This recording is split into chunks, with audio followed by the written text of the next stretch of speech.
हो गया, काम शुरू करें। चलिए, तो कल हम लोगों ने नया चैप्टर शुरू किया था। चैप्टर के नाम था रोजगार एवं सेवाएं। ये इकोनॉमिक्स का तुमको 5वां चैप्टर है। आधा कल पढ़ लिए थे और आधा को आज खत्म करना है। हाँ,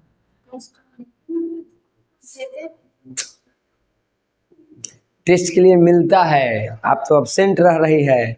मिलेगा, थोड़ा सा वेट कीजिए, ठीक ना। सब मिलेगा, A to Z है, वो आपको लिखा हुआ मिलेगा। फिर आपको मर्जी है तो लिखिए, नहीं मर्जी है तो उसी पेज को रखिए। समझ गई? बुक कोई लेके आया है इकोनॉमिक्स? हाँ, तो यहाँ रख दो और कुछ कुछ पॉइंट छूटे तो देखने के लिए। हाँ, रख दो यहाँ।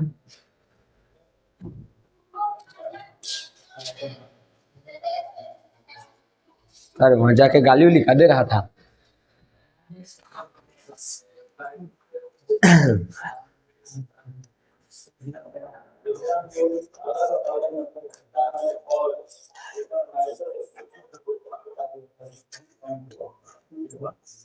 ये सब पढ़ लिए हैं। सेवा क्षेत्र के महत्व से हम लोगों को रे छुट्टा तुर किताब गड़बड़ है रे था। 5वां आधा देके 6ठा है वैश्वीकरण, तो गड़बड़ है। चलो यहाँ देखो क्या कहा जा रहा है। हम लोगों को ये पढ़ना है कि सेवा क्षेत्र के बारे में हम लोग पढ़ाई शुरू किए थे। यहाँ पे देखना है कि भारत विश्व को किस प्रकार से सेवा प्रदान कर रहा है। देव देव देव बस कर बस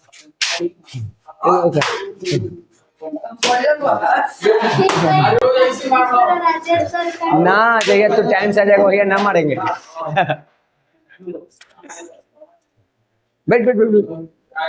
हाँ, अपना मन की इतनी गिनाई थे, 10 मिनट लेटे हो ले। भोरे भोरे जतरा बना दिया हमारे भाई के। बताओ तो, रुक धरा दे, आज मंदिर पर दूंगा। शांत रह तू, खाली अभी अभी आराम से रही यहाँ ना, मंदिर पर धरा दे। लगल है ये पॉल, बस 2-4 लाठी उज्जे दे देना है। अगत्ते मंदिर पे पार देना है, फोन करना है कि एक्सीडेंट हो गया वहां हूं। चलो देखो यहाँ पे, तो भारत विश्व को कैसे सेवा प्रदान कर रहा है उसके बारे में हम लोगों को जानना है। सेवा में भारत की क्या भूमिका है। देखिए, हमनी के देश के जनसंख्या विश्व में सर्वाधिक है। सबसे ज्यादा जनसंख्या कहाँ है? हमारे देश में। सबसे ज्यादा नौजवान कहाँ होंगे? हमारे देश में। तो हमारे देश में युवा वर्ग ज्यादा है, और युवा वर्ग जो है वो ऊर्जावान होता है, ज्यादा काम करता है, शक्तिशाली होता है। बच्चों से और बुजुर्गों से, उन दोनों के तुलना में ऊर्जावान कौन होगा? जो नौजवान है। और इसकी संख्या भी विश्व में सबसे अधिक है। इसलिए भारत को विश्व में सबसे अग्रणी युवा देश माना जाता है। यानी कि युवा में भारत सबसे आगे है। दुख की बात यह है कि उन युवाओं का सदुपयोग नहीं हो रहा है। फिर भी क्या उपयोग है इसका, वो हम लोग देखते हैं। अब शांति है, अब वो पिटलिए, अब शांति है। आइए आइए, चलिए पीछे चल जाइए। आगे कहाँ बैठिएगा? सीट फूल है। चलिए, अच्छा आ रहा है अभी तो। हाँ, वह पर तू बैठे रहिए, हटी है ना, आ रहा है ना। तो ये चीज समझ गया। पहला चीज क्या भूमिका है सेवा में, कि ये विश्व का अग्रणी युवा देश है। यहाँ पे युवाओं की संख्या सबसे ज्यादा है। अब युवाओं की संख्या ज्यादा है तो हमारे यहाँ मानव पूंजी भी ज्यादा हो जाएगा, ठीक। और मानव पूंजी अधिक है, इसलिए अगर आपको कोई काम चाहिए तो यहाँ पे सस्ते में आपको श्रम भी मिल जाएगा, यानी मजदूर भी आपको सस्ते में मिल जाएंगे, क्योंकि यहाँ पे काम करने वाले लोगों की संख्या ज्यादा है। तो यहाँ पे विश्व की जो सेवा क्षेत्र है उसमें भारतीय श्रम पूंजी का अत्यधिक योगदान है, बहुत बड़ा योगदान है। आप दुनिया के किसी भी देश में चले जाइए और किसी भी क्षेत्र में चले जाइए, आपको भारतीय मिल जाएगा। चाहे वो नासा के तुम्हें साइंटिस्ट से लेकर के तुम कनाडा में ट्रक चलाने वाले किसी पंजाबी को देख लो, हर जगह पे तुमको भारतीय एक न एक तो मिल ही जाएगा। तो पूरे विश्व में हम फैले हुए हैं और वहाँ के सेवा क्षेत्र में अपना योगदान दे रहे हैं। हम बात करें इंग्लैंड के स्वास्थ्य या परिवहन सेवा की, चाहे हो तुमको अमेरिका के अंतरिक्ष नासा या तुमको सूचना प्रौद्योगिकी, जो भी हो, हर जगह तुमको भारतीय श्रम शक्ति मिल जाएगी, यानी भारतीय लोग मिल जाएंगे जो वहां पे काम करके उसको आगे बढ़ाने में मदद कर रहे हैं। ठीक, और जब से यहाँ पे उदारीकरण की नीति आया है, याद रखना, उदारीकरण वैश्वीकरण मुख्य रूप से तुमको पूछेगा अगला चैप्टर में, उदारीकरण कब आया था, तो 1991 में। तो उदारीकरण के आने के बाद पूरा विश्व एक दूसरे से जुड़ गया, क्योंकि उदारीकरण आया तो वैश्वीकरण भी आ गया। वैश्वीकरण में सभी देश एक दूसरे से जुड़ गए। अब जैसे ही सभी देश एक दूसरे से जुड़े तो सेवा क्षेत्र का और विकास हो गया। जो सेवा क्षेत्र सिर्फ हमारे देश में था वो दूसरे देशों में, दूसरे देश वाला हमारे देश में आ गया। ठीक, बैठो बैठो आ रहा है। तो इस तरह से ना, तो बैठे रहो ना। सेवा तो इस तरह से वैश्वीकरण के आने से भी सेवा क्षेत्र का विस्तार हुआ है। ठीक, आज हम लोग के यहाँ जो कॉल सेंटर वगैरह ये सब चल रहा है, या बाकी के जो भी टेक्नोलॉजी वाले चीज, ज्यादातर विदेशी कंपनियां ही आई है पहले। ठीक, कुछ अब भारतीय भी है, कई सारे विदेशी कंपनियां भी यहाँ काम भी कर रही है। तो सेवा क्षेत्र का बढ़ोतरी हो रहा है। अगर वैश्वीकरण उदारीकरण नहीं होता तो शायद इतना सेवा क्षेत्र भी विकसित हमारे यहाँ नहीं होता, या दुनिया के कोई भी देश में इतना विकसित नहीं होता। आगे देखिए, आज विश्व के जो औद्योगिक विकसित देश है, यानी जहां पे औद्योगिकरण का विकास हो चुका है, उन देशों की बात करो तो वहां पे उनको जो अपना उत्पादन करना है या उनका अपना सेवा के पूर्ति करना है, उसके लिए उनको लोग चाहिए, या कहो कि श्रम शक्ति चाहिए, मजदूर चाहिए। अब वो मजदूर तुमको वजन उठाने वाला हो या फिर मैनेजर हो, है तो मजदूर का ही एक रूप, या तुमको सीईओ क्यों ना हो, अगर मालिक कोई और है तो बाकी काम करने वाले उसमें एक तरह के मजदूर हैं। अब मजदूर के अलग अलग पद है, तो जो भी हो उन सबको एक साथ हम क्या कहते हैं, श्रम शक्ति। तो जितने भी औद्योगिक वाले देश हैं जहाँ पे औद्योगिक विकास हो चुका है या जहाँ पे हो भी रहा है, तो काम करने के लिए आपको लोग तो चाहिए, यानी श्रम शक्ति तो आपको चाहिए। ठीक तो श्रम शक्ति आपको चाहिए। ठीक, काहे हटेगी यहाँ से, तू यहाँ कागज दिखाओ, कहाँ करवाई है थी एग्रीमेंट, नाम तो ये पर धन्नू लिखल है, चिट्टू के नाम लिखल है, देखो CHITTU चिट्टू, यहाँ तो चिट्टू के सीट है। अच्छा ठीक, खाली आने भर देर है, खाली खाली पैर की आवाज सुन रही तो गत्ते उठ के वहां चल जा रही।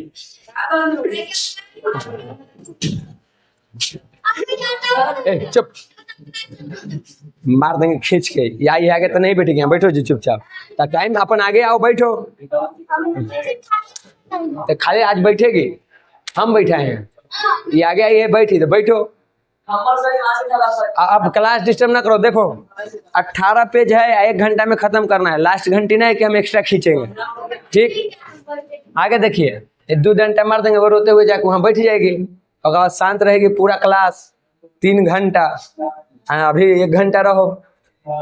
अब देखिए, हम लोग यहाँ पे कहा जाता है कि इलेक्ट्रॉनिक वस्तु जो बनता है, ठीक, बिजली वाला सामान तो हर देश में बनता है, लेकिन बुक के अनुसार तुम्हारा सबसे ज्यादा बनता है चीन और कोरिया में। जापान को भी रख सकते हो, कोई भी ले लो। ठीक, हाँ ठीक, तो यहाँ पे जापान के भी तुम रख सकते हो। तो इन जगहों पे इलेक्ट्रॉनिक वस्तु ज्यादा बनता है। अब ये एक अकेले बना लेगा, सिर्फ अपने देश में बना के दुनिया भर में सप्लाई कर देगा, कर सकता है, लेकिन वो महंगा पड़ेगा। तो कई बार क्या करता है कि एक कंपनी, यहाँ के कंपनियां जो है वो जिस देश में उसको बेचना रहता है ना, वहीं पे फैक्ट्री लगा देता है। जैसे मान लो चीन के ये कंपनी है बेंचमार्क, ठीक, अब इसको यहाँ पे सामान बेचना है तो वहां पे उत्पादन करके फिर यहाँ पे ट्रांसपोर्ट करना, अब फिर इसको मार्केट में पहुंचाना, फिर लोगों तक पहुंचाना, तो ट्रांसपोर्ट करने में काफी खर्च हो जाता है। ठीक, प्लस में वहां पे जो जनसंख्या है, अब मान लो कितना उनका लगाएगा, सब फैक्ट्री वहीं पे है, तो कितना मजदूर के लगाएगा अपने देश के। अगर वही फैक्ट्री वो भारत में लगा ले तो उसको 2 फायदे हैं।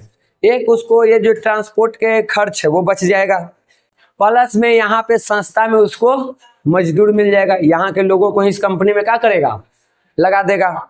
सरकार भी इस तरह की नीति अपनाती है, कहती है कि चलिए आप हमारे यहाँ सामान बेचिए, लेकिन शर्त यही है कि उसका उत्पादन भी आप कहाँ करिए, मेरे यहाँ ही फैक्ट्री लगा करिए। तो जाहिर सी बात है वो यहाँ करेगा तो चीन से लोग तो ना आएंगे यहाँ काम करने, यहीं के लोगों को रखेगा तो रोजगार भी मिल जाएगा। तो इस तरह से यहाँ पे ये फायदा भी हो जाता है। इस तरह के भारत के भी कई सारी कंपनियां काम करती है। जैसे देखो यहाँ पे भारत की वो कंपनी है जिसका नाम है डाबर कंपनी, डाबर के नाम सुना होगा, हाँ उहे वो नहीं रहता है, कई सारा प्रोडक्ट उसका आता है। जिंदगी में 10 रुपया के वो कोलगेट यूज की है डाबर की, च्यवनप्राश न खाई है। ठीक, अब देखो डाबर कंपनी क्या करता है, इसने नेपाल में अपना, देखो यहाँ पे नेपाल में अपना कारखाना खोल, कंपनी भारत का है डाबर, ठीक, कहाँ खोला है, नेपाल में। क्यों खोला है, नेपाल में इसको संस्था में श्रम मिल जाएगा, यानी काम करने वाले लोग उसको क्या होगा, सस्ते में मिल जाएगा, वहां पे खोल लिया। वैसे ही जिस देश को रहता है कि फलाने देश में हमको अपना प्रोडक्ट बेचना है तो वहीं पे फैक्ट्री खोलना उसके लिए आसान रहता है, बेचता है तो वहीं पे फैक्ट्री लगा देता है। जैसे टेस्ला के नाम सुना है, ना सुना है, टेस्ला 4 चक्का बनता है, 4 व्हीलर।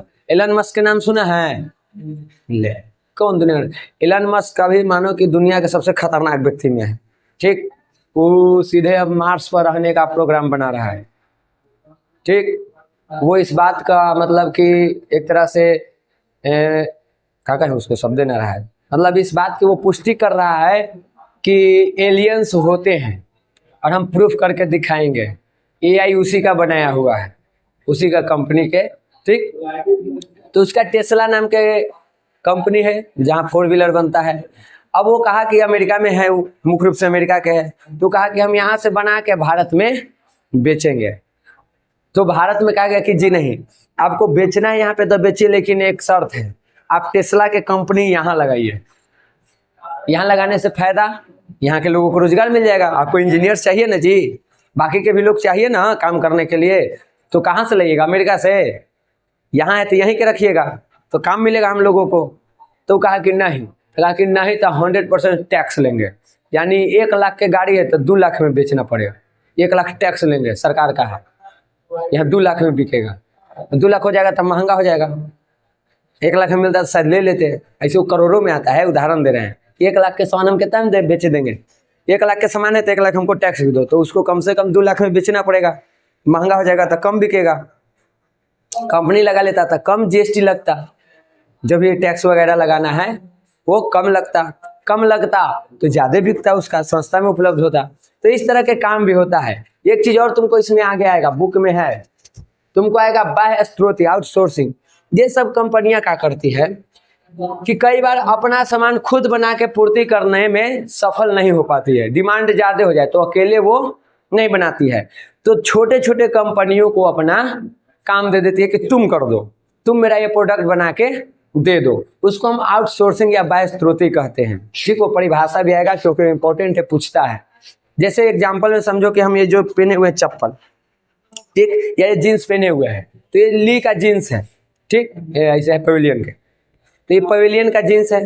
अब पवेलियन के जो कंपनी है उसके पास इतना डिमांड आ जाए जीन्स का कि वो उतना, अब समय एक महीना में आपको इतना प्रोडक्ट बनाना है, अलग अलग से ऑर्डर आया है, अब उसको लग रहा है कि हम अकेले इतना नहीं बनाएंगे।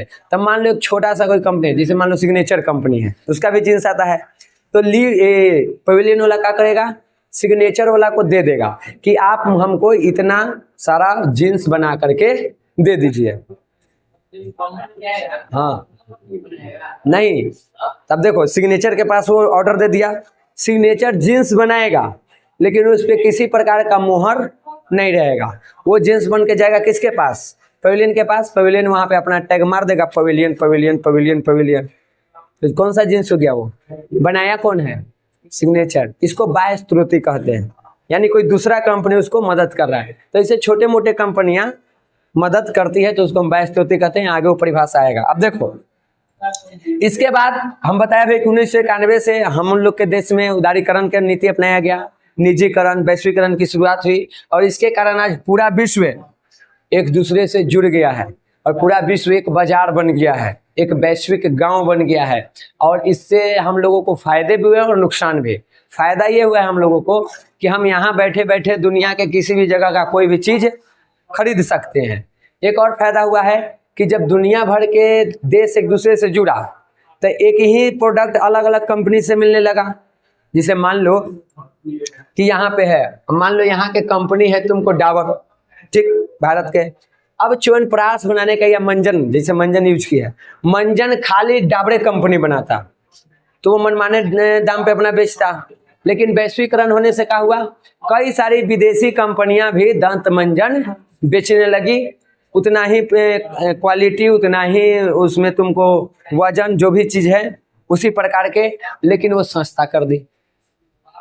तो अब आहिस्ता आहिस्ता कि इसको भी क्या करना पड़ेगा, सस्ता करना पड़ेगा। हमारे पास एक से अधिक ऑप्शंस हो गए, हमको ये नहीं पसंद है तो वो नहीं पसंद है तो वो ले सकते हैं। तो वैश्वीकरण से ये फायदा हुआ है कि हम लोगों को सस्ते में सामान उपलब्ध हो रहा है, एक से ज्यादा हमारे पास विकल्प है, हम किसी को चुन सकते हैं। साथ ही साथ यहाँ पे एक चीज कुछ बोलना था, हम भूल गए बोलते बोलते। तो एक चीज ये हुआ है, दूसरा कुछ बता रहे थे, 2 पॉइंट दिए थे ना। और तो हानि तो बाद में पढ़ेंगे कि हानि का हुआ है। लाभ में हम 2 चीज बताए, हम ही भुला गए। अरे एक बताया कि मंजन में तो सस्ते दर पे मिला, हाँ, और दूसरा कंपनी के बीच कंपटीशन शुरू। अरे ये जानो ना, कंपनियों के बीच कंपटीशन शुरू होने से हम लोगों को क्या हुआ, फायदा। दूसरा ये बताए थे कि आज हम यहाँ पे बैठे बैठे विश्व के किसी भी जगह से, किसी भी स्थान से हम वस्तुओं को खरीद सकते हैं, बेच सकते हैं, ठीक। तो ये सब ये वैश्वीकरण, उदारीकरण के कारण संभव हो पाया है। और इस सब में सेवा क्षेत्र का बहुत बड़ा योगदान है, और उस सेवा क्षेत्र में भारत के जनसंख्या का बहुत बड़ा योगदान है, ठीक। अब देखिए, वैश्वीकरण ने सेवा क्षेत्र का विस्तार किया है, ठीक। कम लागत मूल्य पर वस्तुएं हमारे पास उपलब्ध कराने लगी है, क्योंकि लोगों के बीच, कंपनियों के बीच कंपटीशन आ गया है, तो सस्ते दर पर हम लोगों को उपलब्ध हो जाता है, ठीक। उसके बाद देखिए, सेवा क्षेत्र के में विकास के कारण आज हम लोग के देश में जो कॉल सेंटर्स है, अभी लेखाकन है या लेखाकन अकाउंटेंट, इस वाला काम, बैंकिंग के सेवा वाला काम है, रेलवे पूछताछ, संगीत रिकॉर्डिंग जो करते हैं, तो अलग अलग विदेशी इंस्ट्रूमेंट के साथ हम लोग कर रहे हैं, ठीक। अलग अलग सॉफ्टवेयर के साथ कर रहे हैं जो कि विदेशों का है। पुस्तकों का जो भी शब्दकान है, चिकित्सा यानी हॉस्पिटल वगैरह से जो संबंधित है, शिक्षा संबंधित है, कोई शोध करना है तुमको तो उसके लिए, इन सभी का यहाँ पे विस्तार हुआ है। किसके वजह से, ये सेवा क्षेत्र के विकास से, क्योंकि ये सब किसमें आ जाएंगे, सेवा क्षेत्र में। तो इन सभी चीजों का आज विकास हुआ है। आज दुनिया के दूसरे दूसरे देश में जो भी स्वास्थ्य से संबंधित बने नए नए यंत्र बन रहे हैं, उसको हम परचेस कर रहे हैं, और अपने भारत में भी वो इलाज संभव कर पा रहे हैं। अगर उदारीकरण, वैश्वीकरण न होता तो शायद उसको हम नहीं कर पाते, और शायद सेवा क्षेत्र का विकास नहीं हो पाता। तो उसमें उदारीकरण और वैश्वीकरण का भी योगदान है, समझ गई।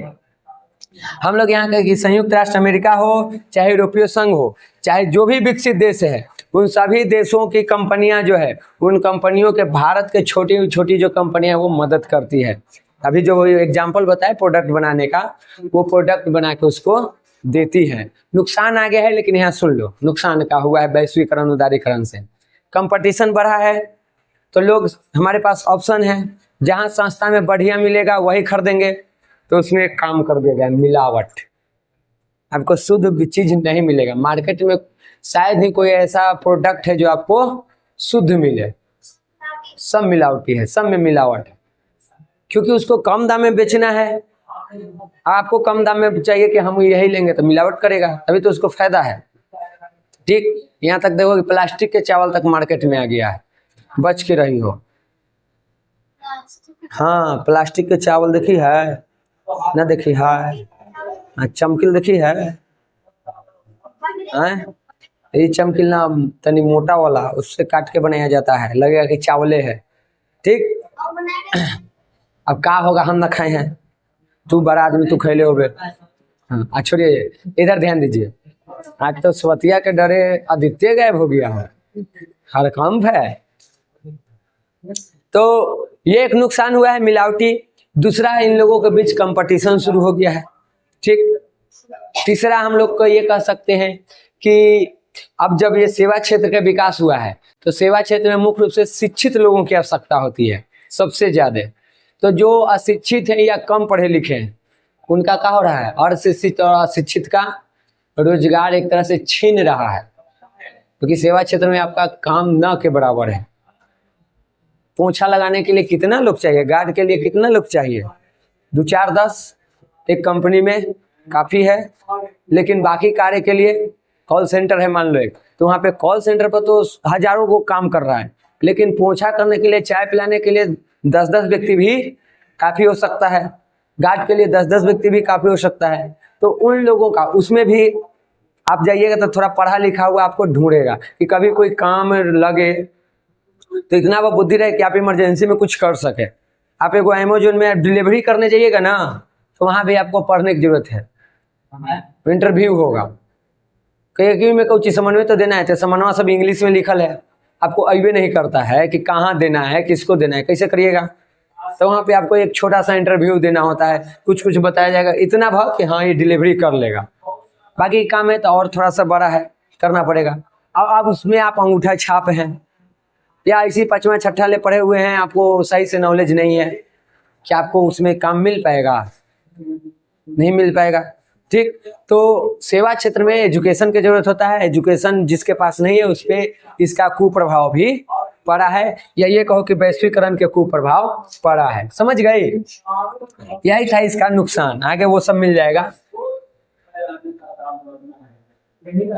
और देखिए, सेवा क्षेत्र के विकास के लिए हमारे देश और राज्य स्तर पर बुनियादी सुविधाओं का होना आवश्यक है। अगर मान लो हमारे देश में अपना सेवा क्षेत्र का विकास करना है तो क्या होना चाहिए? तो बुनियादी यहाँ पे आवश्यकता करे। बुनियादी आवश्यकता मतलब समझती हो, जैसे मान लो तुमको सड़क हो गया, यानी परिवहन, संचार के ई में 8 क्लास में कौन 5 गो था?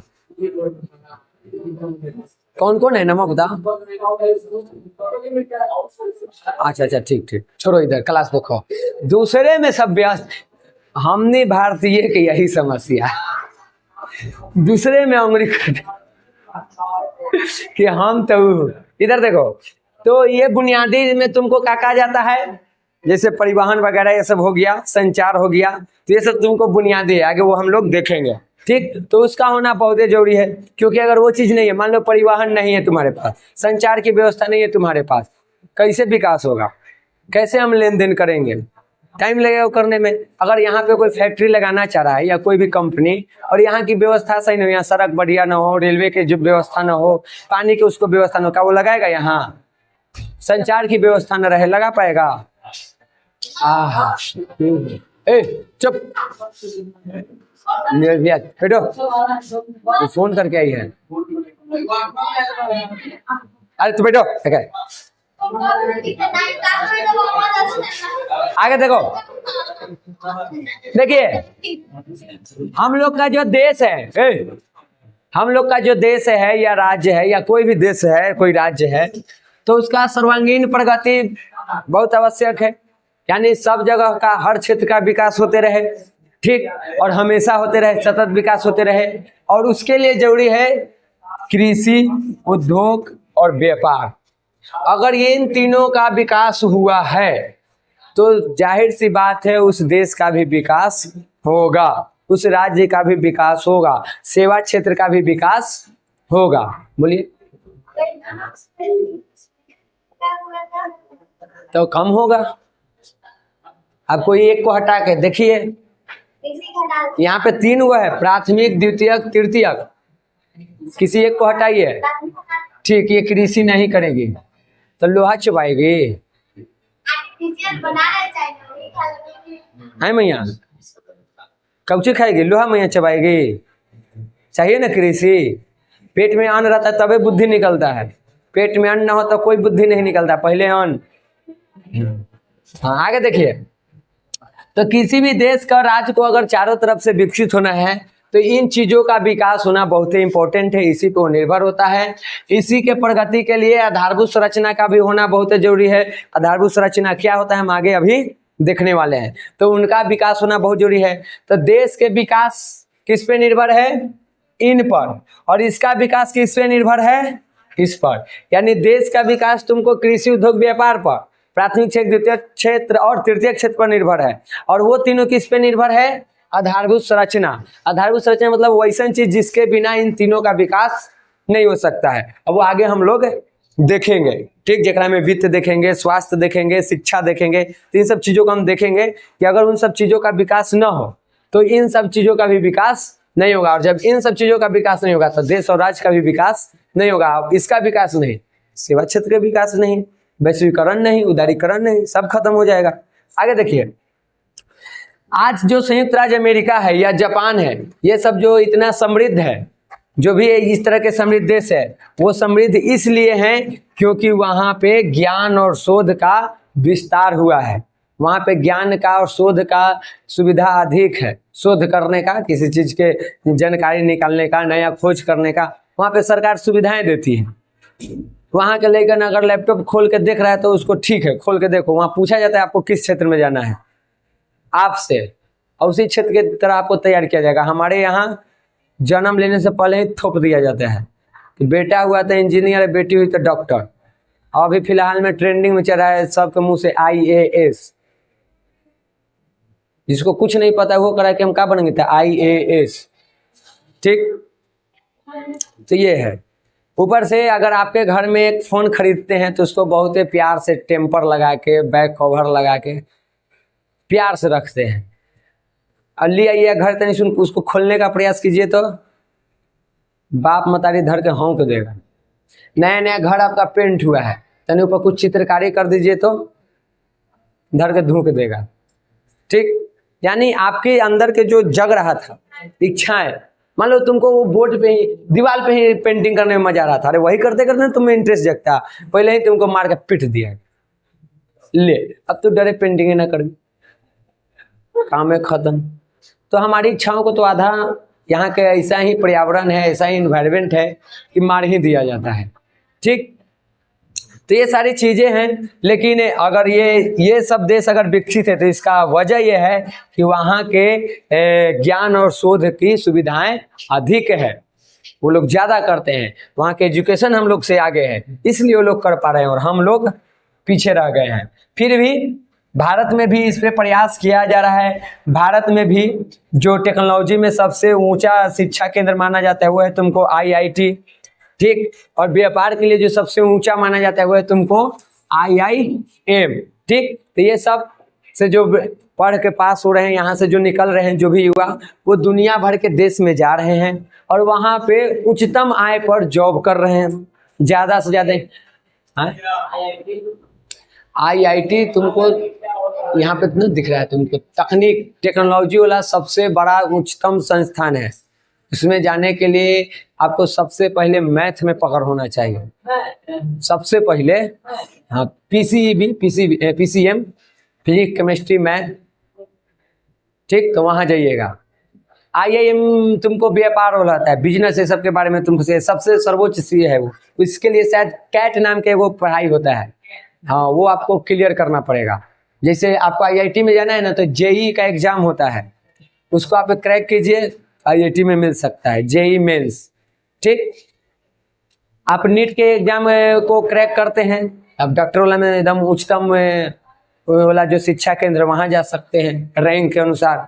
वैसे ही आप कैट करते हैं तब कहाँ जाइएगा, IIM में, जहाँ जो कि भारत में व्यापार के बारे में जो सिखाया सब जाता है, उसका सबसे उच्चतम शिक्षा केंद्र है। तो जो लोग यहाँ से पास होते हैं वो भारत में या दुनिया भर के दूसरे दूसरे देश में जाते हैं जॉब के लिए। और इन कॉलेजों के नाम पे, इसके नाम पर उन लोगों को हाई लेवल का मतलब वेतन मिलता है, क्योंकि इसको में एडमिशन लेना बहुत कठिन काम है, आपको एकदम माहिर होना पड़ेगा। तो जितने आप माहिर है उतना ही आपको वेतन मिलेगा। तो इस तरह से यहाँ पे ये भी एक फायदा हम लोगों को हो रहा है और उन लोगों को सेवा क्षेत्र में अपना योगदान दे रहे हैं। साथ ही साथ भारत में भी इसका विकास हो रहा है। भारत के बंगलोर जैसन कई सारे ऐसे शहर हैं जो सूचना प्रौद्योगिकी का हो गया है, केंद्र बन गया है। सबसे ज्यादा IT कंपनी जो है हम लोगों को यहीं पे है। हाँ, पढ़ने के लिए वहाँ जाना जरूरी थोड़े है। वहाँ पे जैसे है ना कंप्यूटर से संबंधित जो भी काम लैपटॉप बोला, मतलब आईटी में वही सब होता है, इंफॉर्मेशन टेक्नोलॉजी, सूचना प्रौद्योगिकी। ठीक, तो इस चीज से संबंधित, टेक्नोलॉजी से संबंधित सबसे ज्यादा जो उद्योग है, तुनी के नंदन सास के जो खिस्सा न खत्म हुई थी ना, मारो घुसरबो ऐसा न के दुनू में पार हो जेतु। हाँ, भर दिन दुकान पर मीटिंग करते तब वहीं लेके बातें न खत्म हुई थी। हैं तो माने कि बजे थी कलशवा अपने अपने। हैं मैं थोड़ा सर के आवाज आई थी ना, उनने से ना उनने से। इधर देखो, तो बंगलोर जैसन कई सारे शहर है जहाँ पे लोग जा करके भारत के ही लोग कार्य कर रहे हैं। यहाँ पे कई सारे विदेशी कंपनियां भी है जो यहाँ बंगलोर में अपना कंपनी लगाई हुई है और यहाँ से अपना काम करवा रही है। ठीक, लेकिन एक तरफ तो ये है कि कुछ राज्य विकसित हो रहे हैं, दूसरी तरफ एक चीज और है, कुछ ऐसे भी राज्य जो अभी भी पिछड़े रह गए हैं। थोड़ा थोड़ा विकास हुआ है बीते वर्षों में, लेकिन जितना होना चाहिए उतना नहीं हुआ है। और उसमें आता है हम लोगों का बीमारू राज्य, जिसमें बिहार है, उड़ीसा है, मध्य प्रदेश और राजस्थान है। मध्य प्रदेश में भी सुधार हुआ है, राजस्थान में भी सुधार हुआ है, सबसे कम सुधार बिहार में हुआ है, यहाँ भी हुआ है। पहले की तुलना में आज हम लोग का जीवन बेहतर नहीं है। हम लोग के दादा दादी के टाइम या पापा के टाइम में देखो और आज देखो, अंतर है कि नहीं है। पहले लोग कच्चा मकान में रहते थे, लगभग सबके पास पक्का मकान है। पहले कच्ची सड़क थी, सब हर गांव में लगभग पक्की सड़क हो गई है। पहले बिजली नहीं थी, आज हर जगह बिजली की व्यवस्था हो गई है। पहले इतना टेक्नोलॉजी का हम लोग उपयोग नहीं करते थे, आज हर जगह हो रहा है। तो ऐसा नहीं कि हुआ नहीं है, हाँ जितना होना चाहिए उतना नहीं हुआ है, धीरे धीरे हम भी कर रहे हैं। ठीक, तो ये चीज यहाँ पे हुआ है। तो इन राज्यों को हम लोग बीमारू राज्य के नाम से जानते हैं। यहाँ से क्वेश्चन पूछता है, BI से बिहार, M से मध्य प्रदेश, R से राजस्थान, U से उड़ीसा, कहीं कहीं A से असम भी लिखा रहता है। राजनीति वाला में तो था, यहाँ नहीं है। अब वहाँ ऑप्शन, अरे टीवी बंद हो गए।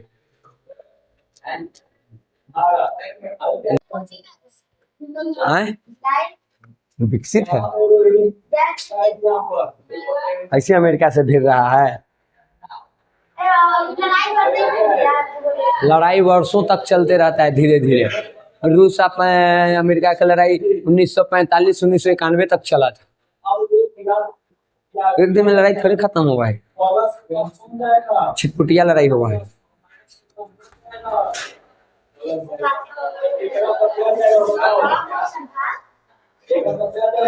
हाँ क्या चीज पुलिस बोले पहले चालू हुआ था तो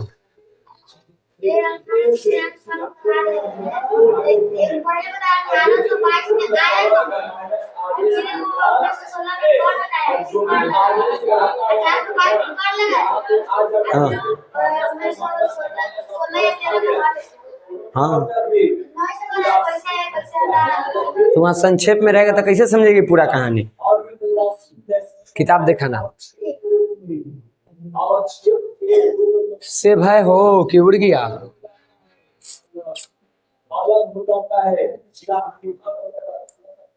कै गो आएगा? हमको तो लगता है कि सब आएगा, जितना पढ़ाए उतने आया। कहाँ ले पढ़ा दिए थे? बीमारू राज तक पढ़े हुए हैं। 5 मिनट ऐसे ही क्लास में डिवर्स्ट कर दिया।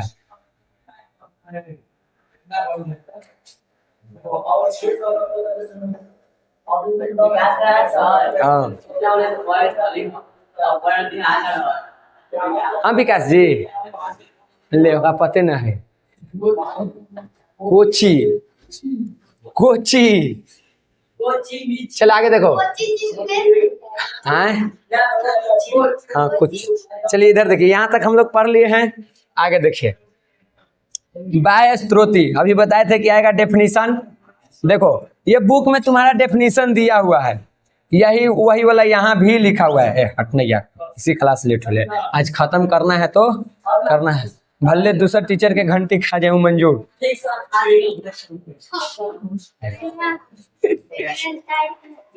आए स्टार्ट है ना मियाँ।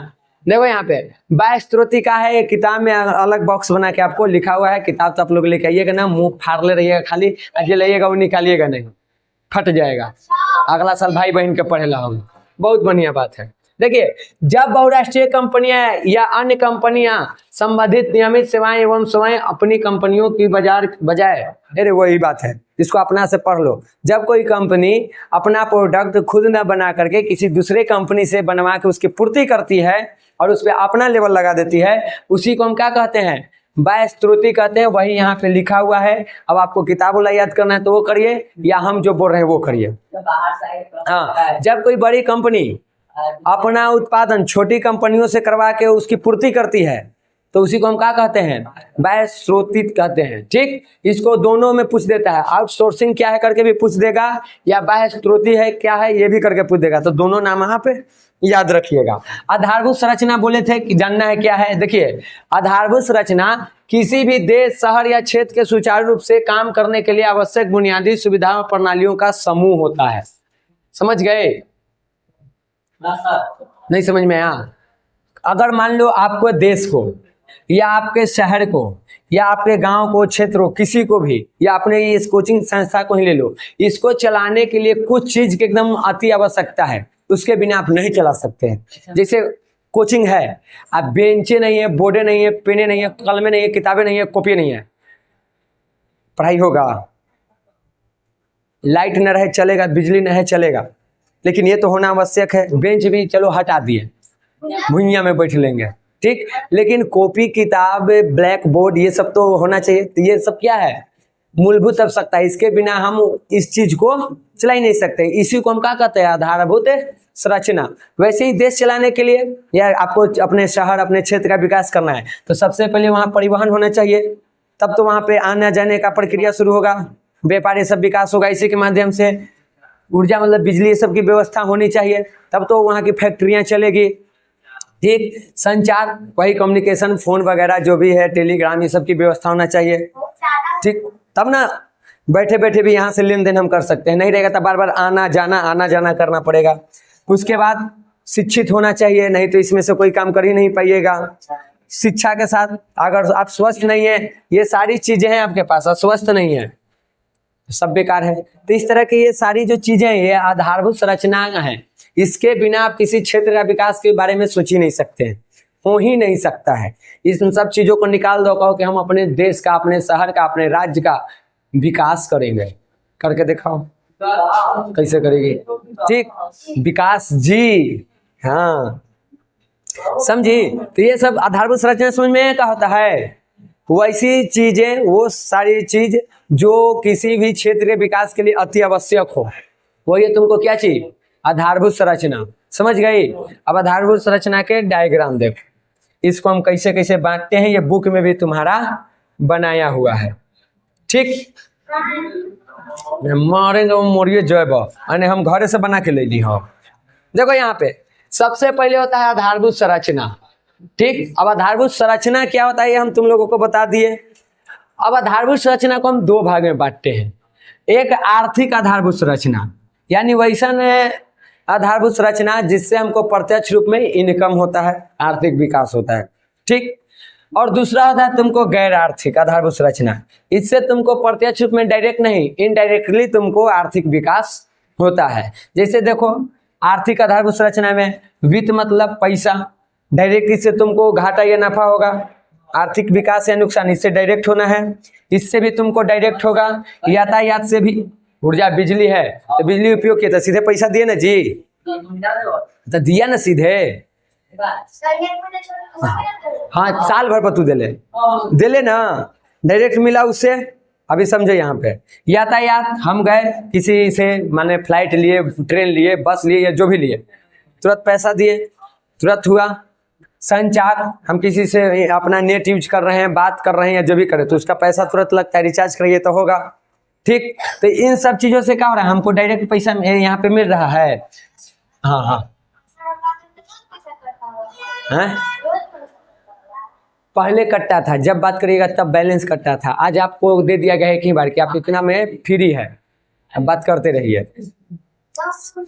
हाँ 24 घंटा, वो उसकी समस्या है। 24 घंटा आप में दम है बात करने का। अब छोड़िए, इधर देखिए, यहाँ देखिए, ठीक। तो अब इसमें तुम फंस गया कि इत हम तुरंत ना दे ही, फिलहाल तो फ्री हो है।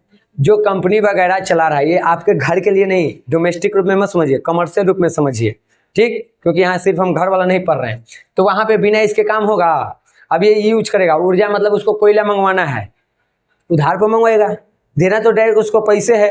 इस वाले में ये तब फर्क अंतर समझ में आएगा। आप पढ़ हैं तो आप पढ़ रहे हैं यहाँ, तो जरूरी है कि इस पैसा से पैसा कमाइएगा ही। अब मान लीजिए आप पढ़ रहे हैं, साथ में साथ संगीत सीख रहे हैं, आप बन गए सिंगर, आपका ये काम कर रहा है। अब आप तो संगीत से कमा रहे हैं एक तरह से, मान लो ऐसे, वो भी शिक्षा में आता है, लेकिन मान लो इसमें इनडायरेक्ट में है कि आप तुरंत नहीं कमा सकते हैं। 10 वर्ष 20 वर्ष आप इंतजार करिएगा तब आपको इनकम होगा। यहाँ पे आपको तुरंत होता है। खूब तो साल भर रखवा हूँ फिलहाल के जो व्यवस्था है, फिलहाल के जो व्यवस्था है उसमें तो आप साल भर भी नहीं रख सकते हैं। अब बिहार में तो बिजली फ्री है, ऐसा फ्री है कि लाइने में रहता है। ये तो टेंशन अब अस्थायी हुआ है, शुरू में तो अजीब कहीं नहीं था।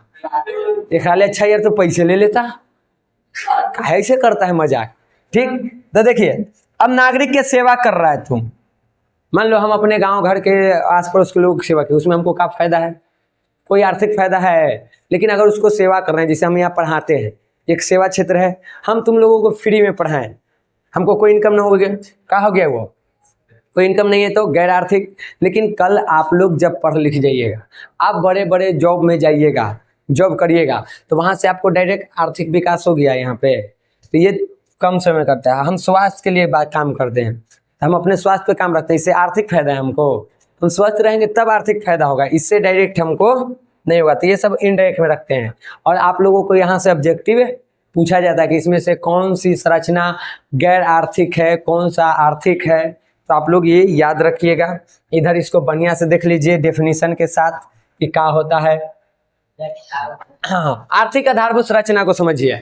आर्थिक आधारभूत संरचनाएं प्रत्यक्ष रूप से हम लोगों को उत्पादन एवं लोगों की खुशहाली में वृद्धि करती है डायरेक्ट। अगर उन सब चीजों का, इन सब चीजों का विकास हो, हम लोगों को डायरेक्ट इससे फायदा होता है। शिक्षा से हम लोगों को इनडायरेक्ट आने वाले 10 साल 20 साल बाद होगा, लेकिन हमारे पास पैसा आ जाए तुरंत फायदा होता है, ठीक। तो ये तुरंत हम लोगों की खुशहाली में वृद्धि करता है। और आर्थिक विकास के सभी क्षेत्रों में इनका प्रत्यक्ष संबंध होता है, यानी डायरेक्ट उसको प्रभावित करता है। अगर उसका विकास होगा तो आपका विकास होगा, उसका नुकसान तो आपका भी नुकसान। इसमें कुछ अलग अलग करके बांटते हैं, जैसे बैंकिंग, वित्त में कौन कौन आ जाएगा? बैंकिंग है, बीमा क्षेत्र है, या सरकारी वित्तीय क्षेत्र। अब ये सब याद रखना, ये सब ऑप्शन में दे देता है, दे देगा इनमें से कौन गैर आर्थिक संरचनाएं नहीं है या आधारभूत संरचना नहीं है। अब वहाँ एगो रहेगा बैंकिंग है, बाकी रहेगा स्वास्थ्य, शिक्षा, नागरिक सेवा। तो कहाँ टिक करेगी? ये गैर आर्थिक में नहीं आता है। ऊर्जा में कोयला, विद्युत, तेल, पेट्रोलियम, गैस है या गैर पारंपरिक ऊर्जा जो भी है वो सब आ जाता है। यातायात में रेलवे है, सड़क है, वायुयान, जलयान, यही से हम कर सकते हैं 4 गो से। परिवहन तो यही 4 गो होता है, ठीक। अब तो साइकिल से कहाँ चलेगा, एकरे पर ना मोटा दूर में आ गया तो उड़ेगा तो हाई में आ गया। अब बोल तो मट्टी के अंदर अंदर वो सड़कें ना बन जाएगा, है ना। तो फिर यहाँ आएगा, है ना, फिर ट्रेन के पटरी पर चलाओ, चलाएगा कहाँ? यही 4 गो होता है। परिवहन के यही 4 साधन है। हाँ, तो वो कोठा पर कहाँ तक जाएगा? तो यहाँ वहाँ कोठा बनेगा तो सड़क हो गया। संचार में तुमको डाक, टेलीग्राम, तार, या आज के टाइम पर जो भी है व्यवस्थाएं, ये सब तुमको कहाँ जाता है? संचार में, ठीक। समझ गई? तो ये सब तुमको आर्थिक आधारभूत संरचना है। गैर आर्थिक आधारभूत संरचना वो होता है जिससे हम लोगों को इनडायरेक्ट फायदा होता है, ठीक। वो अप्रत्यक्ष रूप से हम लोगों को मदद करते हैं। इसमें तुमको शिक्षा में आ जाएगा, लो हमें भुला गए थे, औपचारिक अनौपचारिक शिक्षा, ठीक। प्रारंभिक शिक्षा या माध्यमिक या हायर जो भी हम शिक्षा ले रहे हैं, तकनीकी शिक्षा ले रहे हो, जो हो, इस सब से हम लोगों को आने वाले समय में फायदा होता है।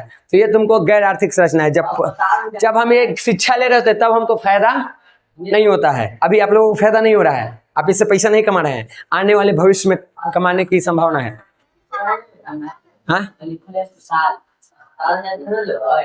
ठीक, स्वास्थ्य में ये अरे यहाँ पे आप अस्पताल में आप सीखने गए हैं या आप अस्पताल में गए, दो तरह से समझो। एक वो है जो अस्पताल में इलाज कर रहा है, एक ये जो करवा रहा है। क्या करवाने वाले को इससे कोई आर्थिक फायदा है? तू इलाज करवाने गया है, तुमको कोई आर्थिक फायदा है? नहीं है। हाँ, इसको है कि जो कर रहा है, करने के लिए क्या पैदल इतने करना शुरू कर दिया था कि पहले कहीं सीखा जाके, सीखा ना जी, तो जब सीख रहा था तब उसको आर्थिक विकास हो रहा था ना हो रहा था? कब हुआ है? बाद में हुआ है। ठीक, क्लियर। नागरिक सेवा में जो भी समाज के लिए करते हैं, साफ सफाई वगैरह, ये सब देश के लिए जो भी काम करते हैं, सोचते हैं कैसे इसको आगे बढ़ाएं, ये सभी तुमको गैर आर्थिक में आता है। इससे प्रत्यक्ष रूप में हम लोगों को आर्थिक विकास नहीं होता है, लेकिन अप्रत्यक्ष रूप से यही आर्थिक विकास में अपना योगदान करते हैं। हाँ, हमारा पता नहीं कोई पूछेगा, हम भुला गए लिखते लिखते, 11:30 में लिखल हुआ है, तो दम धरिए। इधर देखिए, अभियंत्रण वाला जो पूछे थे उसमें मुख्य रूप से इंजीनियर को रखा जाता है, समझ गए? ये भी जान लेना। हमको याद था कि इसको रखना है, कॉपी पर लिखना था कि लिख लेते हैं, तो लेकिन करते करते भुला गए। देखो यहाँ पे 1991 में, अब देखो अनौपचारिक शिक्षा में मुख्य रूप से वो होता है जो, मुख्य रूप से औपचारिक में होता है जो आप किसी चीज के लिए कर रहे हैं, जैसे आप डॉक्टरी हम करें, इंजीनियरिंग करें, अंदाज में बता रहे हैं शब्द के अनुसार, औपचारिक शिक्षा है। और हम ऐसे ही पढ़ रहे हैं, सीख रहे हैं, बेसिक नॉलेज ले रहे हैं, तो वो अनौपचारिक शिक्षा हो गया। ठीक, कोई बेसिक अलग से, जैसे मान लो कि हम यहाँ पे तुम पढ़ाई कर रही हो और साथे साथे कैमरा चलाना सीख गई, शादी ब्याह में वीडियो शूट करेला, वो भी तो कोई एजुकेशन है, वहां से भी तो आपको फायदा हो सकता है। तो उस तरह से है ना, ऐसी ही ये गमन वाला है, गमन वाला में तो ऐसे ही ले है, ऐसे चालू करके खड़ी हो जाए, पागल कहीं के। उसका सब सीखना पड़ता है, सेटिंग कैसे स्लो मोशन करे, कैसे ब्लैक व्हाइट रखें, तब उसे एडिटिंग बनी बनता है। एक गांव में तो कोई के कैमरा धर दे, अब ये वाला तो छोटा छोटा छोटा नहीं लगा, इसे धैले है, लाइट बारह हो, जने जने दौड़ा रखल हवा, घुमा ले लुआ भैया ताकि हो उपरे मटकी मारो हो ना आई, तो वो वाला थोड़े। कभी यूट्यूब वगैरह पर सर्च करो, जो प्रोफेशनल फोटोग्राफर है, वीडियोग्राफर है, उसका देखो का तो सेटिंग नहीं होता है, और सबका वीडियो देखो कैसा रहता है। हाँ, अब तुमको मान लो फिल्म शूटिंग उसका देखा है, कैमरा कितना माने उसमें तार रहता है, सो देखा है तो वे में चंग भाई कौन तार कौन में घुसाए, बाकी तो बात की बात है। ठीक, अब देखिए ये बता दें कि 1991 में हमारे देश में उदारीकरण और वैश्वीकरण की नीति को अपनाया गया था। अगला चैप्टर में पूरा टॉपिक है पढ़ने के लिए, तो वहां और बढ़िया से इसको पढ़ेंगे। और इससे क्या हुआ, जो विकास हुआ उसके बारे में हम पीछे भी बता चुके हैं तुमको कि पूरा विश्व जुड़ा, हम लोग को व्यापारी सब में फायदा हुआ, सेवा क्षेत्र का विकास हुआ इसके कारण से। ठीक, लेकिन एक दुख की बात यह है कि इतना चीज होने से शहर में इसका ज्यादा फायदा हुआ है, ग्रामीण स्तर पर अभी भी हम लोग के यहाँ पे अभाव है सेवा क्षेत्र का। और उसका वजह यह है कि यहाँ पे आधारभूत संरचनाओं की सुविधाओं की कमी है। अगर आधारभूत संरचना गांव में नहीं है तो सेवा क्षेत्र का विकास भी नहीं होगा। ठीक, समझ गए? अब यहाँ पे देखो सेवा क्षेत्र में शिक्षा की भूमिका क्या होता है, ये भी हम अभी तुमको बता चुके हैं, इसके फायदे और नुकसान। ठीक, सेवा क्षेत्र में सबसे ज्यादा पढ़ल की जरूरत है, अगर वो नहीं रहेगा काम नहीं कर पाएगा, काम नहीं करेगा तो फिर कहाँ से विकास होगा। जितना भी सेवा क्षेत्र से संबंधित है, देखो तो कल भी बताए हैं, बिना एजुकेशन वाला एक आध दो को ढूंढ के लाओ, एक आध मिल सकता है, जैसे टेम्पू चलाना, लेकिन उसमें भी आपको सीखना पड़ता है। हाँ, थोड़ा सा 8th तक आप पास रहिए तब आपको मिलेगा लाइसेंस, तब बनता है। गैर कानूनी तरीके से आप बिचौलिया के माध्यम से बना लिए वो अलग बात है, नहीं तो उसका पूरा पहले प्रशिक्षण करना पड़ता है, आप उसका टेस्ट होगा, उसमें आप पास होइएगा तब बनता है, अगर नियम से जाइएगा तब, और सस्ते में बनता है। लेकिन लोग 8,000 10,000 15,000 दे के अपन बनवा लेता है कि कौन होता करे जाए।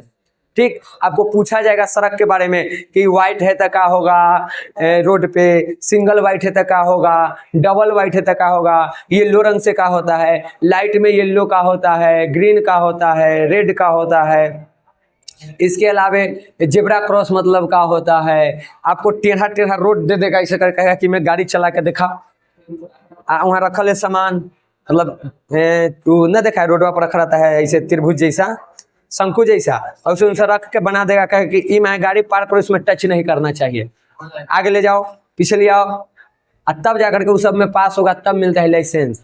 अगर उस तरह से हम लाइसेंस लेते हैं हमको डिसिप्लिन पता होगा, लेकिन हमने कैसे लेते हैं, घरे बाबू के गाड़ी हल पटकित पटकित सीख गली, और बाद पैसा दिली कोई के लाइसेंस बना लेली, और ठोक जाई थी। कोई रूल नियम नहीं है ट्रैफिक के। तो सेवा क्षेत्र में विकास करने के लिए शिक्षा की बहुत बड़ी भूमिका होती है। ठीक, आपको एक ऑटो ड्राइवर ही क्यों न बनना, उसकी भूमिका है।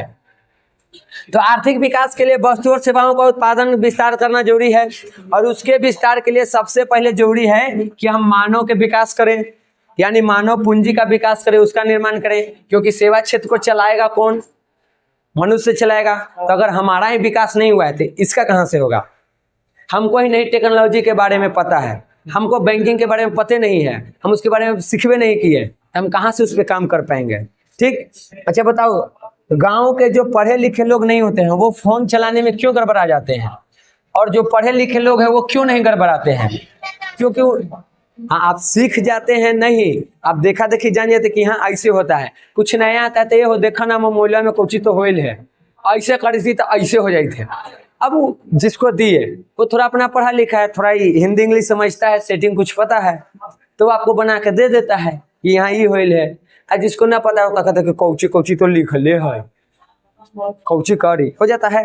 ठीक, तो वहां पे भी आपको जरूरत है उसकी। आप कॉल सेंटर में जाइए काम करने के लिए, पढ़े लिखे नहीं, आपको काम मिल जाएगा। आपको इंजीनियर डॉक्टर जो भी बनना है, पढ़े लिखे नहीं है, मिल जाएगा। तो अगर सेवा क्षेत्र का विकास करना है तो जरूरी है कि पहले हम मानव का विकास करें, उसको पूंजी के रूप में उसका निर्माण करें। ठीक, अब हम इसका विकास कैसे करेंगे, उसके स्किल को, जो उसको करने में, स्किल मतलब होता है कि कोई एक ऐसा काम जो करने में तुम माहिर है, ठीक, कि तुमको करने में मजा आता है और बेहतर करता है, तू हंसी मजाक में तू बेहतर कर देगा, तो होता है स्किल जो तुम्हारे पास। सबको एक स्किल होता है। ठीक, हमारे जल्लू के स्किल है, वो गाड़ी की आवाज सुन के बता देगा कि हमारी गाड़ी है कि ना है। शिक्षण, पढ़ाई करके, प्रशिक्षण यानी बाकी चीजों के प्रैक्टिकली सब करके, ठीक, जांच ये सब करके, तो प्रशिक्षण में आता है।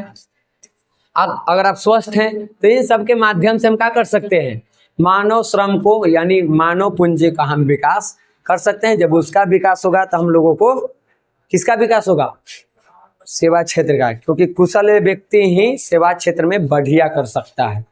ठीक, इसके अलावा शिक्षा, स्वास्थ्य प्रत्यक्ष रूप से मानव पूंजी के निर्माण करता है।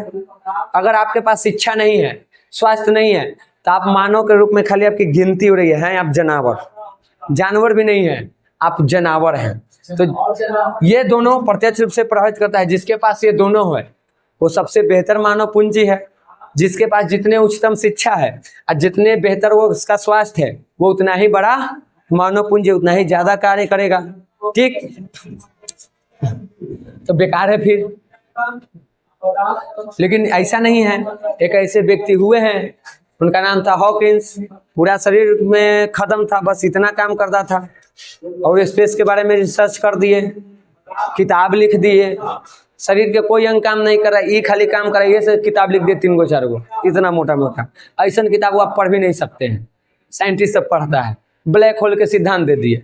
ऐसा नहीं है, मनोबल नाम के भी कोई चीज होता है। हम विकलांग हैं इसका मतलब थोड़े कि हम कुछ नहीं कर सकते हैं। अभी पिछले साल जिसका हाथ पैर नहीं था, ये वो खाली भगवान शायद इसीलिए उसको एक हाथ दे दिए थे, IAS बना है। तो एक तरह से देखो तो शारीरिक रूप से तो खत्म है, लेकिन मानसिक रूप से वो क्या है, मजबूत है, काम कर रहा है, उसको जो मिला हुआ है। समझ गई। अब देखो, भौतिक पूंजी हम लोगों को दृश्य होता है, दिखाई देता है, ये सब जो यहाँ दिख रहे हैं तुमको क्या चीज है, भौतिक पूंजी है। लेकिन मानवीय पूंजी दृश्य होता है। हम सड़क पर जाएं तो हमको कोई नहीं बता सकता है कि हम अंदर से कहाँ हैं, हमसे देश को या तुमको क्या फायदा है। या मान लो हम पढ़ाते हैं तो आसपास के लोग जानते हो कि पढ़ाने का काम करता है, हम लोगों को पूछा जाए किसको पता है कि हम क्या करते हैं, अदृश्य है। हम किस रूप में पूंजी का काम कर रहे हैं किसी को नहीं पता। ठीक, लेकिन अगर हम ही लेके आ रहे हैं बाजार से लोग देखी के बता देगा कि हाँ ये पर तो पढ़ाई हो तो ये दिखता है, ये भौतिक पूंजी दिखाई देता है। इसका लेने का मतलब उद्देश्य क्या है? कहीं भी कोई देखेगा तो कहे कि वो डिजिटल क्लास करेगा, स्मार्ट क्लास करेगा, पढ़ाने के लिए ले जा रहा है, कुछ जानकारी देने के लिए ले जा रहा है। लेकिन हम जा रहे हैं तो नहीं बता सकता कि हम डॉक्टर हैं कि इंजीनियर हैं कि आतंकवादी हैं कि IAS है कि IPS है, कहाँ हैं, क्योंकि हम अदृश्य हैं। समझ गई? अब जब मानवीय पूंजी का निर्माण होता है तो जितने ज्यादा हम लोग विकसित होंगे उतने ज्यादा आर्थिक विकास होगा। इसके बिना आर्थिक विकास की तो कल्पना भी नहीं कर सकते हैं, कर रहे हैं तो आप बेवकूफ हैं। ठीक, तो मानव पूंजी के निर्माण के लिए हमको क्या करना है? हम लोगों के मूलभूत आवश्यकता के पूर्ति होना चाहिए। मूलभूत आवश्यकता 5 को 9th से पढ़े, रोटी कपड़ा मकान शिक्षा और स्वास्थ्य। अगर ये नहीं है तो हमारा विकास नहीं हो पाएगा। समझ गया? तो इसकी आवश्यकता है। चलो चुप रहो, अभी 5 गो पेज है, आज हम एक्स्ट्रा खींचेंगे। हो मैं थोड़ा सा पेंडिंग में रखिए, खत्म करना है। ए मैया इधर देखो, जल्दी जल्दी 5 गो पेज कल नहीं करेंगे, आज खत्म कर देते हैं। मानव पूंजी में देखो, मानव पूंजी अगर पूछ दे कि क्या है, तो मानव पूंजी का खास अभिप्राय एक देश में एक निश्चित समय सीमा पर कुशलता, क्षमता, स्वीकृता, शिक्षा और ज्ञान के भंडार से है। देखो हम लोग यहाँ हैं, हम लोग कितने दिन के लिए काम कर सकते हैं? 10-20 वर्ष। अभी के उम्र से ले लो तुम लोग तो 30-40 वर्ष, जिसमें अभी तो 10 साल 12 साल 15 साल पढ़ोगे, यानी 25 के बाद ही आप लोग जॉब में जाइएगा, तो 15-20 साल और काम करिएगा। उसके बाद तो अब बूढ़ी खटिया पर। ठीक, तो एक निश्चित समय के लिए हम होते हैं जब हम अपना योगदान देते हैं आर्थिक विकास में। ठीक, तो उसी को हम मानव पूंजी कहते हैं। जैसे हमारे जनरेशन में अभी जितने पढ़े लिखे लोग हैं, स्वस्थ लोग हैं, शिक्षित लोग हैं, जिनको रोटी कपड़ा मकान की आवश्यकताएं पूर्ति हो जा रही है, वो सब क्या है? अभी के डेट में मानव पूंजी है। ठीक, जो नहीं है वो भी मानव पूंजी है, लेकिन क्या है? कमजोर है, बेकार है। जितने हमें शिक्षित रहेंगे, कुशल रहेंगे, उतने बड़ा मानव पूंजी बनेंगे, नहीं तो फिर जनगणना में खाली गिनती होगा। ठीक, आगे देखिए, इसमें जो वैज्ञानिक होते हैं, डॉक्टर, इंजीनियर, या जो प्रशासक हो, समाज सेवा करने वाले हो, शिक्षक हो, मनोवैज्ञानिक, फिलोसफर ये सब हो, साइकोलॉजिस्ट हो, ये सब जो लोग हैं, इन लोगों को सबसे बेहतर मानव पूंजी माना जाता है, क्योंकि इससे आर्थिक विकास की संभावना बहुत ज्यादा रहती है। और मजदूर वगैरह है, किसान है, इन लोगों से आर्थिक विकास कम होता है, तो उनको मानव पूंजी में नीचे स्तर पर माना जाता है, इन लोगों को ऊंचे स्तर पर माना जाता है। ठीक, मानव पूंजी के आधार पर भारतवर्ष को सूचना तकनीकी में विश्व का अव्वल देश में गिनती किया जाता है, क्योंकि यहाँ जनसंख्या ज्यादा है। अब यहाँ पे मानव पूंजी भी ज्यादा हो जाएगा, क्योंकि युवा वर्ग भी ज्यादा है, पढ़े लिखे इंजीनियर, डॉक्टर, ये सब यहाँ से ज्यादा निकलते हैं, तो यहाँ पे मानव पूंजी में सबसे आगे माना जाता है, क्योंकि जनसंख्या आगे है। और इसी कारण आज बंगलौर, पुणे, मुंबई, हैदराबाद, दिल्ली, ये सब जो शहर है वो तकनीकी क्षेत्र का प्रमुख केंद्र बन गया है। यहाँ पे जाकर के आज लाखों लोग रोजगार प्राप्त कर रहे हैं। ये लोग डॉक्टर, मुख्य रूप से यहाँ पे इंजीनियर, ये सब जो है, ठीक, या जो भी है ऊंचे स्तर के, वे लोग इन बड़े बड़े शहरों में जाके ऊंचे स्तर पे, ऊंचे वेतन पे रोजगार प्राप्त कर रहे हैं, काम कर रहे हैं। तो ये इसका हम लोगों का फायदा हो रहा है। अब है अंतिम टॉपिक जो तुरंत खत्म हो जाएगा, आधुनिक मंदी का सेवा क्षेत्र पर प्रभाव। जब मंदी आता है तो हर चीज पे इसका प्रभाव पड़ता है, मतलब बाजार में गिरावट। ठीक, तो आर्थिक सेवा क्षेत्र भी पड़ा है। क्या पड़ा है? आर्थिक विकास किसी राष्ट्र एवं राज्य की सतत विकास प्रक्रिया है, हमेशा होते रहना चाहिए। ठीक, लेकिन एक चीज इसमें और होता है, जैसे जैसे समय बदलता है उसमें भी परिवर्तन होते जाता है। हम लोग पहले टेलीफोन यूज करते थे, आज करेंगे, आवश्यकता बदल गई समय के साथ। पहले हम लोग सादा टीवी पर देखते थे, आज हम लोगों को LED चाहिए। टीवी भी नहीं, क्या चाहिए? LED चाहिए। ठीक, पहले कई सारी चीज, हम बैलगाड़ी, टमटम का प्रयोग करते थे, आज हम लोगों को थार चाहिए। सही है ना जी? ठीक है, तो देखो युग बदला, समय बदला, तो समय के साथ हमारी आवश्यकता भी बदल गई। तो उसके लिए विकास की प्रक्रिया में भी हमको क्या करना पड़ेगा? बदलाव करना पड़ेगा। ये कहो कि जब विकास की प्रक्रिया में बदलाव होता है तो लोगों की आवश्यकता में बदलाव होती है। जब टेलीफोन से फोन बना था, हम फोन यूज करने लगे, फोन से स्मार्टफोन है नहीं, एंड्रॉयड वर्जन आया, स्क्रीन टच वाला, तो उसको यूज किए। फिर एंड्रॉयड आया, उसको यूज कर रहे हैं। 1G 2G 3G 4G 5G आया, उसको यूज कर रहे हैं। तो या तो विकास की प्रक्रिया से हम लोगों का आवश्यकता बदलता है या हम लोग की आवश्यकता बदलने के कारण विकास, दोनों एक दूसरे का पूरक है।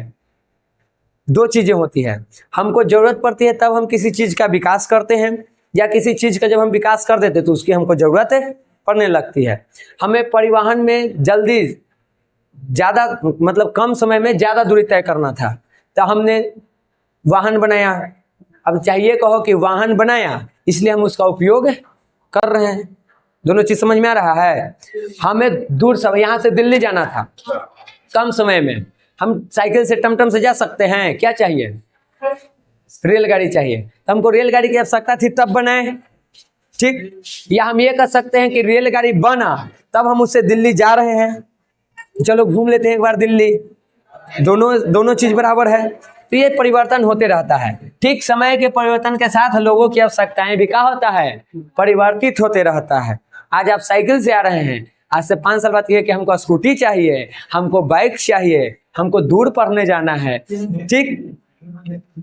वैश्वीकरण उदारीकरण के कारण व्यापार करने वाले राष्ट्रों के बीच, ये हम अभी बता दिए हैं कि प्रतिस्पर्धा गया है, एक तरह से इसका कुप्रभाव भी हम लोगों पे पड़ रहा है, ठीक। कुछ आर्थिक विचारकों का मानना है कि वैश्वीकरण उदारीकरण के नुकसान भी हैं। नुकसान क्या है भाई?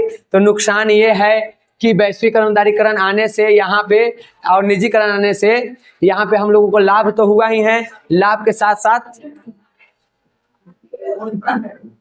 कुछ कर ले चुप रखो, नुकसान भी हो रहा है। क्या नुकसान हो रहा है? इधर देखो वैश्वीकरण निजीकरण उदारीकरण आने से आम आदमी का जीवन कठिन हो जाएगा, क्योंकि उनको इन सब चीजों में उतना रोजगार नहीं मिलेगा। जो बड़े बड़े कंपनियां हैं उनके सामने छोटी कंपनियां नहीं टिक पाएगी, क्योंकि वैश्वीकरण है तो बड़ा बड़ा कंपनी यहाँ लगाएगा और सस्ते में सामान उपलब्ध करवा देगा, तो इसके सामने छोटी कंपनियां नहीं टिक पाएगी। तो उन लोगों पर क्या होगा, इसका बुरा प्रभाव पड़ेगा। और ऐसा माना जाता है कि आने वाले समय पर पूरे अर्थव्यवस्था पर जो अमीर देश हैं, जो बड़ी बड़ी कंपनियां हैं, जो अमीर लोग हैं, उनका वर्चस्व हो जाएगा और छोटे लोग उसमें दब के रह जाएंगे। समझ गई? जैसे देखो वर्तमान मंदी के कारण सेवा क्षेत्र पर काफी प्रभाव पड़ा है। अगर पूछ देवे कि हानि क्या हुआ है तो यही सारी बातें आपको याद रखनी है कि सेवा क्षेत्र पर इसका काफी प्रभाव पड़ा है और प्रतिकूल प्रभाव पड़ा है, यानी नुकसान वाला प्रभाव पड़ा है, ठीक। क्योंकि यहाँ पे उपभोक्ताओं का मांग तो बढ़ रहा है, लेकिन उत्पादक जो हैं, जो वस्तुओं का निर्माण कर रहे हैं, सेवाओं का निर्माण कर रहे हैं, उनको उचित दाम नहीं मिल पा रहा है। मांग है लेकिन जितना डिमांड, जितना बचत होना चाहिए उतना उसको बचत नहीं हो पा रहा है, ठीक। क्योंकि मंदी है। हमको थार के शौक है लेकिन पैसे नहीं है, कहाँ से खरीदेंगे, ठीक। आगे देखिए, तो यहाँ पे उन लोगों को फायदा नहीं हो रहा है। इन उत्पादकों को लागत मूल्य से भी कम आय प्राप्त होता है, जितना लगाते हैं उससे कम आय होता है, तो नुकसान हो जाता है, ठीक। और इस वजह से जो विकसित देश हैं वो क्या कर रहे हैं, लोगों को नौकरी से निकाल रहे हैं, क्योंकि बचत नहीं हो रहा है तो काहे एक्स्ट्रा खर्च करें। हाँ हो गया है, तो लोगों को नौकरी से क्या कर रहे हैं, निकाल रहे हैं। इसका प्रभाव हम लोग के भारत के भी जो बड़े बड़े जॉब में लोग हैं, जैसे वैज्ञानिक यहाँ उदाहरण में है, उन पे भी प्रभाव पड़ रहा है, उनको भी निकाला जा रहा है। जो विदेश में काम कर रहे थे क्योंकि उसको फायदा नहीं है तो आपको क्यों रखेगा, तो निकाल रहा है, ठीक। और काम जो है वो शिथिल पड़ रहा है, छोटा होते जा रहा है। अधिक घाटे के कारण कई सारे विकसित देश में तो आत्महत्या जैसी घटनाएं हो रही है, लोग आत्महत्या कर ले रहे हैं नुकसान होने के कारण। विजय माल्या जैसे लोग भाग जा रहे हैं, सहारा जैसे लोग भाग जा रहा है, नरेंद्र मोदी भाग जा रहा है, मेधा भाग जा रहा है, लो, ठीक। तो कई सारी घटना हो रहा है, ठीक। कई वित्तीय संस्थाओं को अमेरिका में अपनी सेवा बंद करनी पड़ी, वहां पे बंद कर दिया, नहीं चल पाए आर्थिक मंदी के कारण, ठीक। और इसका सबसे ज्यादा जो प्रभाव है आर्थिक मंदी का वो विकसित देशों पे ज्यादा पड़ा है और जो विकासशील है या अर्ध विकसित है उन पे कम पड़ा है। भारत में बात करो तो भारत में इसका प्रभाव पड़ा है लेकिन कम, और उसका कारण यह है कि हम लोग कृषि प्रधान देश हैं, इसलिए नहीं पड़ा है, ठीक। और हम लोग बाह्य स्रोती का काम करते हैं, अपना कंपनी सब नहीं है, तो नुकसान हमको थोड़े हुआ, हम तो पैसा लिए महीना, ठीक। जैसे अगर यहाँ पे हमको ये कोचिंग में नुकसान हो तो क्या 2 टीचर है उनको नुकसान होने वाला है, उनको क्या, उनको तो पैसा मिल जाएगा, नुकसान किसको होगा, हमको बेच उच के भरना पड़ेगा, ठीक। तो इसलिए भारत के ज्यादातर लोग तो दूसरे कंपनी में काम कर रहे हैं, तो हम भारत को तो नहीं नुकसान हुआ है, लेकिन जो कंपनियां थी दूसरे दूसरे देश के उसको तो नुकसान हुआ। तो विकसित देश में ही ज्यादा कंपनियां थी तो उनको आर्थिक मंदी का नुकसान हुआ है। बिहार की बात करो तो बिहार पे जब भारतीय पर कम पड़ा है तो बिहार पर क्या ज्यादा पड़ेगा। बिहार तो और पीछे था, कृषि है इसका मुख्य रूप से यहाँ पे आधार है जीवन के, तो कम पड़ा है। ठीक, लेकिन फिर भी यहाँ पे जो यहाँ के लोग थे या भारत के लोग थे जो बाहर काम कर रहे थे उनको जब रोजगार से निकाला गया, एक छोटा सा कुप्रभाव इसका पड़ा हम लोगों पर। ठीक, तो ये हुआ है। और आगे देखो तो मंदी की वर्तमान दौर में इस बात की आवश्यकता होने लगी है कि बिहार में कृषि और कृषि जनित उद्योगों को मजबूत बनाया जाए, तभी हम बचेंगे। कृषि को मजबूत बनाइए। कृषि जनित उद्योग जानते हैं, वैसा उद्योग जो कृषि पे निर्भर हो, जैसे चीनी है, चीनी उद्योग किस पे निर्भर है। कपड़ा उद्योग है, किस पे है। टमाटर का सॉस बन रहा है, ये सब काची पे है, कृषि पर डिपेंड है। तो सबको हम कृषि जनित उद्योग कहते हैं। आगे आएगा चैप्टर में तुमको कृषि जनित उद्योग, पीछे था और जहां रहे तो उसको आवश्यकता है आगे बढ़ाने के। ठीक, तो सब मिलाए कहो तो मंदी का कुप्रभाव विश्व के लगभग सभी देशों में पड़ा है, विकसित पर ज्यादा और विकसित पे विकासशील पर कम। अब हम लोगों की बात करो तो हमारे यहाँ कृषि प्रधान देश है और इस कारण से जनसंख्या के ज्यादातर लोग तो कृषि में है, इसलिए आर्थिक मंदी का उतना प्रभाव तो नहीं पड़ा है, लेकिन हल्का फुल्का प्रभाव पड़ा है। उम्मीद किया जाता है कि आने वाले समय में हम लोग, किताब में तो 2020 है, हम लोग 25 में हैं, तो आने वाले समय में हम और विकसित करें, दुनिया भर में सेवा क्षेत्र में अपना और योगदान दें, उसको और विकसित बनाएं। समझ गए। तो आज के क्लास में आप लोगों को इतना ही था। बहुत ही धैर्यतापूर्वक आप लोग मेरी क्लास को अटेंड किए और जो टारगेट था उसको खत्म करने में मेरी मदद किए, इसके लिए भी आपको आज एक बार फिर से धन्यवाद।